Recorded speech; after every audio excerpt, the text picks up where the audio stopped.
Hi hello friends, welcome to our Shri Babu study point channel. ఈరోజు మనం discuss చేయబోయే topic Andhra Pradesh చరిత్రలోని శాతవాహన పూర్వయుగంలో ఆంధ్రుల గురించి బౌద్ధ గ్రంథాలలో ఏ విధంగా ప్రస్తావించబడిందో తెలుసుకుందాం. ఈ టాపిక్ని చూసే ముందు మన ఛానల్ శ్రీ బాబు స్టడీ పాయింట్లో ఆంధ్రుల గురించి వైదిక గ్రంథాలలో ఏ విధంగా ప్రస్తావించబడిందో వీడియో అప్లోడ్ చేయడం జరిగింది. ఆ వీడియోని ఎవరైనా చూడకపోతే చూడండి. ఆ యొక్క వీడియో లింక్ డిస్క్రిప్షన్లో ఇస్తున్నాను, అక్కడ నుండి చూడండి. ఇంకా మన ఛానల్ని ఎవరైనా సబ్స్క్రైబ్ చేయకపోతే సబ్స్క్రైబ్ చేసుకోండి. అలాగే ఈ టాపిక్ ఎవరికైతే యూజ్ అవుతుందో వారికి షేర్ చేయండి. లైక్ కొట్టడం మాత్రం మర్చిపోకండి. అలాగే మీ యొక్క అభిప్రాయాన్ని కామెంట్స్ రూపంలో తెలియచేయండి. ఇక టాపిక్లోకి వెళ్దాం. బౌద్ధ గ్రంథాలలో ఆంధ్రుల ప్రస్తావనలు. ఆంధ్రుల గురించి బౌద్ధ గ్రంథాలలో ఏ విధంగా ప్రస్తావించబడిందో ఇప్పుడు తెలుసుకుందాం. ఆంధ్రుల ప్రస్తావన బౌద్ధ గ్రంథాలలో ఏ విధంగా ఉందో తెలుసుకునే ముందు ఈ బౌద్ధ గ్రంథాల గురించి బ్రీఫ్గా తెలుసుకుందాం. బౌద్ధ గ్రంథాలలో జాతక కథలలో ఈ ఆంధ్రుల గురించి ప్రస్తావించబడింది. ఈ జాతక కథలు అనేవి పాలి భాషలో వ్రాయబడ్డాయి. ఈ జాతక కథలు పాలి భాషలో వ్రాయబడ్డాయి. ఈ జాతక గ్రంథాలు బోధిసత్వుల గురించి తెలియజేస్తాయి. ఈ జాతక గ్రంథాలు బోధిసత్వుల గురించి తెలియజేస్తాయి. ఈ బోధిసత్వులు అంటే బుద్ధుని యొక్క పూర్వజన్మలనే బోధిసత్వులు అంటారు. జాతక గ్రంథాలన్నీ పాలి భాషలో వ్రాయబడ్డాయి. ఈ జాతక గ్రంథాలలో బోధిసత్వుల గురించి తెలియజేస్తాయి. బోధిసత్వులు అంటే బుద్ధుని యొక్క పూర్వజన్మలనే బోధిసత్వులు అంటారు. బౌద్ధ గ్రంథాలు ప్రధానంగా 3. అవి Suttapitaka. First one Suttapitaka, second one Vinaya Pitaka, third one Abhidhamma Pitaka. First one Suttapitaka, second one Vinaya Pitaka, third one Abhidhamma Pitaka.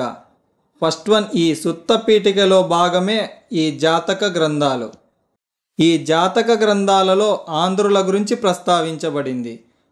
ఆంధ్రుల గురించి ఈ జాతక గ్రంథాలలో ఏ విధంగా ప్రస్తావించబడిందో ఇప్పుడు తెలుసుకుందాం. ఫస్ట్ వన్ భీమసేన జాతకము. ఈ భీమసేన జాతకంలో ఆంధ్రపథము అనేది వస్త్రాలకు సుప్రసిద్ధము అని ఈ భీమసేన జాతకంలో ప్రస్తావించబడింది. ఆంధ్రపథము అనేది వస్త్రాలకు సుప్రసిద్ధమని ఈ భీమసేన జాతకంలో ప్రస్తావించబడింది. నెక్స్ట్ వన్ కృష్ణా గోదావరి ప్రాంతమును నాగలోకమని ఈ భీమసేన జాతకంలో చెప్పబడింది. ఎందుకు కృష్ణా గోదావరి ప్రాంతమును నాగలోకమని పిలుస్తారు? ఎందుకంటే ఆంధ్రులు ఈ కృష్ణా గోదావరి ప్రాంతంలో కొన్ని తెగలుగా జీవించేవారు. ఈ కొన్ని తెగలలో అతి ముఖ్యమైన తెగ నాగతెగ. ఈ నాగతెగ పేరు మీదుగా ఈ కృష్ణా గోదావరి ప్రాంతమును నాగలోకమని పిలుస్తారు. ఈ నాగతెగ గురించి బ్రీఫ్గా చూద్దాం. ఈ నాగతెగ యొక్క చిహ్నము పాము. ఈ నాగతెగ అనేది కృష్ణా గోదావరి ప్రాంతంలో అతి ముఖ్యమైన తెగ. ఈ నాగతెగ యొక్క చిహ్నము పాము. ఈ నాగతెగ యొక్క రాజు నాగముచిలిందుడు. ఈ నాగతెగ రాజు నాగముచిలిందుడు.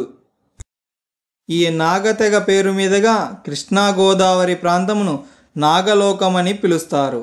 ఈ కృష్ణా గోదావరి ప్రాంతమునే ఈ భీమసేన జాతకంలో వజ్రదేశమని మరియు మంజీర దేశమని ప్రస్తావించబడింది.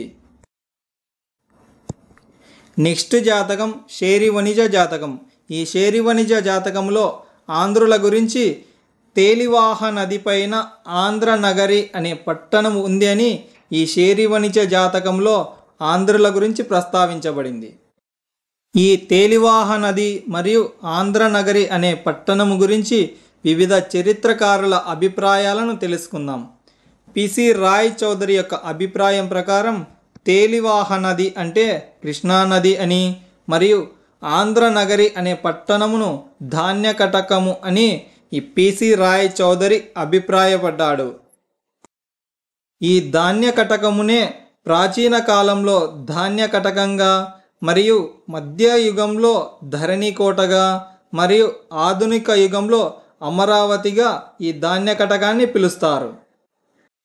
18వ శతాబ్దంలో ఇక్కడ ఉన్న అమరేశ్వర ఆలయం వలన ఈ ధాన్య కటకమునకు అమరావతి అనే పేరు వచ్చింది. పిసి రాయ్ చౌదరి యొక్క అభిప్రాయం ప్రకారం తేలివాహ నది అంటే కృష్ణానది అని, ఆంధ్రనగరి అనే పట్టణమును ధాన్య కటకము అని అభిప్రాయపడ్డాడు. జైస్వాల్ అనే చరిత్రకారుడు ఈ తేలివాహ నదిని ఒడిస్సాలోని మహానది అని అభిప్రాయపడ్డాడు. ఈ జైస్వాల్ అనే చరిత్రకారుడు ఈ తేలివాహ నదిని ఒడిస్సాలోని మహానది అని అభిప్రాయపడ్డాడు. ఇలాంటి మరిన్ని వీడియోస్ కోసం మన channel Shri Babu study point ఛానల్ని like, comment, share and subscribe చేయండి.